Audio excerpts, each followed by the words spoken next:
Good morning, brothers and sisters. Once in a while, we have to ask ourselves some very tough questions in order to prepare our mind to obey the Lord.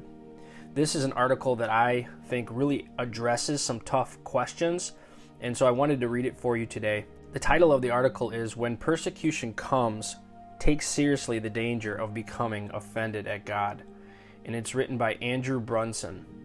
During difficult times, a real danger for the Christian is to become offended at God. I struggled with this. In fact, I came close to losing my friendship with God. My imprisonment, the isolation, the loneliness, the fear I would never be with my family again, all these were difficult, but I understood intellectually that this was persecution. I didn't like it, but I understood it to some degree. What I could not understand was that during my imprisonment, I had no sense of God's presence. Instead of a supernatural sense of strength and joy, as I expected, I lacked any sense of strength, and I had no joy. Instead, I was breaking down emotionally and physically. I was going into a spiritual crisis. For years, I had drawn close to God, especially focusing on His kind, gentle Father's heart. But now I couldn't discern my kind and gentle Father in any way. Now, at the most desperate time in my life, He had removed any sense of His presence. Now I can say God did not abandon me, but it felt like and looked like He had. It was agony to my soul. I can see now that I had grace, but mostly it was an unfelt grace. My heart was deeply wounded, leading to doubts, anger, and accusation. I questioned God's existence. Then I questioned His character. I knew He loved the whole world, but did He really love me? Was He really faithful? Was He completely good and truthful? I wasn't so sure anymore. The offense in my heart was strangling my relationship with God.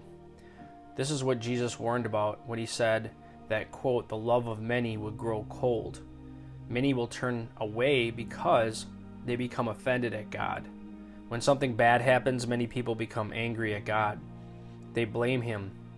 God, if you're all powerful and loving, why don't you intervene? How can you let this happen? In the years ahead, I think we will see what happens when a nation's leaders turn their backs on God.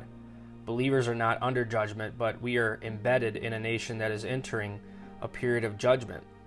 Believers will be offended because of the intensity of their persecution and suffering. They will ask, God, how could you let this happen to me? I've been an obedient son. That's what I said in prison.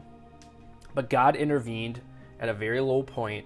I visualized a valley of testing, like the valley of dry bones from the book of Ezekiel, filled with the skeletons of believers who had failed. God drove this scene into my heart. I realized I was very close to losing my friendship with God, so I made a decision.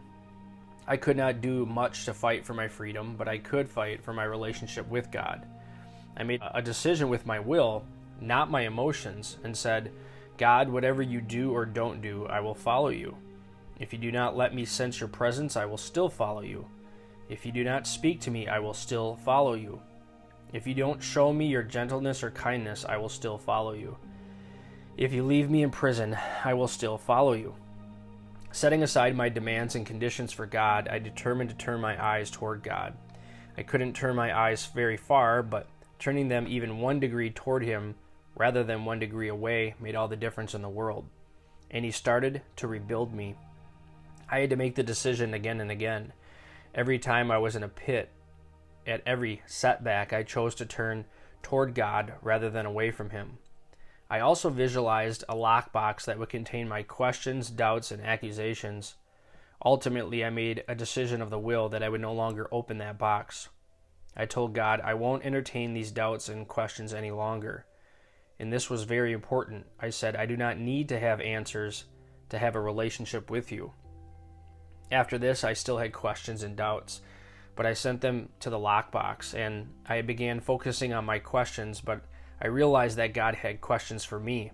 I wasn't questioning God's love and faithfulness, but it wasn't God's love and faithfulness that were being tested. They're constant. It was my love and my faithfulness that were being tested. And God asked me, quote, Andrew, will you continue to love me even when you don't feel or see my love? Andrew, will you be faithful to me even when you don't see my faithfulness? The truth is, God tests His children. and one of the tests is overcoming offense. Think of John the Baptist. Jesus was performing miracles, the kingdom was coming, but John was suffering in prison. Jesus had power, but he didn't use it on John's behalf. When Jesus answered his cousin's puzzling question about whether he was indeed the Messiah, Jesus' message was, "Blessed is the one who isn't offended by me." Here, John the Baptist is in danger of being offended in a crisis. This is John, one of God's great servants. So Jesus says, "Be careful, John, that after coming this far you don't fail. You don't turn away because of offense." And shortly after this, John is executed. God appears very willing to offend. There are many such examples in the Bible. Most of Jesus' disciples rejected him after he told them that they would have to drink his blood and eat his flesh. Jesus could have explained it further. He could have removed the offense, but he didn't. He didn't let it go. He let the offended leave. In contrast, another time Jesus appears to insult a woman. He basically compares her to a dog, but she overcomes the offense. She will not leave, and she and her child are saved. The heart's response to him is critical. It seems God is looking for those who will overcome offense and will press through hurt, doubt, and confusion. I think of Richard Wurmbrand, a Romanian pastor who suffered persecution in communist prisons. He tells of believers who went insane in prison. I could relate to this. I was afraid at times I would lose my sanity.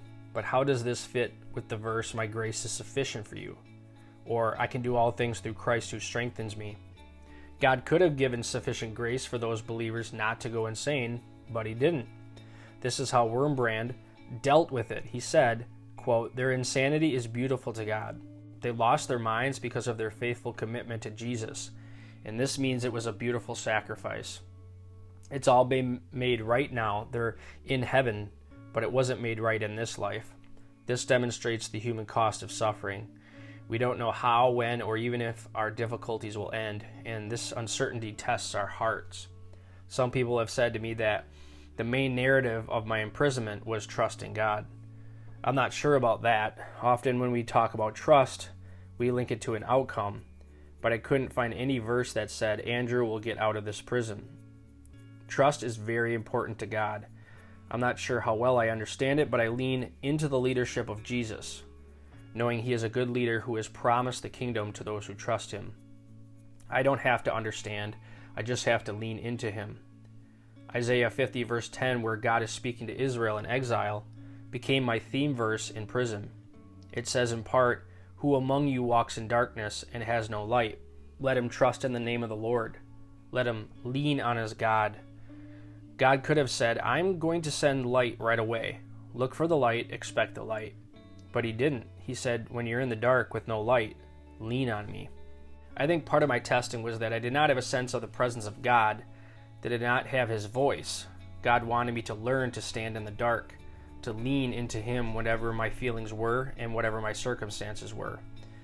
We're tested by different means. We're all tested in the same areas of the heart. Every one of us goes through times of difficulty. It could be persecution or some other crisis, like a broken relationship, the loss of a loved one, an illness. At some point in your life, you're going to be in the dark. You may cry out, "Where are you, God? Where is Jesus? Where is my shepherd? Where is the lover of my soul? God, why are you silent?" But much more important than getting the answers is the simple truth that you must survive the test. You must remain faithful. Your devotion to God is being tested, and you must hold on to him. What you do in these points of crisis will define your relationship with God. Take seriously the danger of the offended heart. You must not allow the offense to take root in your heart. Decide, "I will turn my eyes toward Jesus and not away." Lean into the leadership of Jesus. Lean into your beloved. He is committed to bringing you safely through to his kingdom. God bless.